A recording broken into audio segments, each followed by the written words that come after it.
আবু হুরায়রা রাদিয়াল্লাহু তাআলা আনহু বলেন, রাসূল সাল্লাল্লাহু আলাইহি ওয়াসাল্লাম বলেছেন, ইজতানিবুস সাবাল মুবিকাত, তোমরা 7টি ধ্বংসাত্মক জিনিস থেকে বেঁচে থাকো।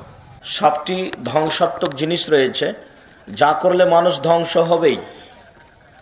তার একটি হচ্ছে আশিরকু বিল্লাহ, আল্লাহর সাথে শিরক করা।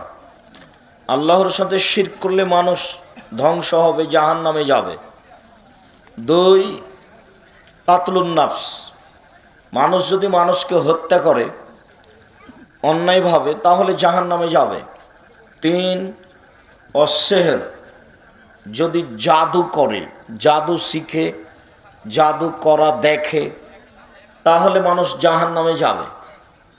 জাদু সত্য, জাদু করা হারাম। 4, আকলুর রিবা, সুদ খাওয়া। মানুষ যদি সুদ খায় তাহলে ধ্বংস হবেই। সুদ মানুষকে জাহান্নামে নিয়ে যাবে। 5, আকল মালিল এতিম, এতিমের সম্পদ খেয়ে নেওয়া। 6, তালিয়মুজ্জাহাব, যুদ্ধের মাঠ থেকে পালিয়ে যাওয়া। 7, কাজফুল মুহসানাতিল মুমিনাতিল গাফিলাত, সতী সাধ্বী নারীর প্রতি অপবাদ লাগানো।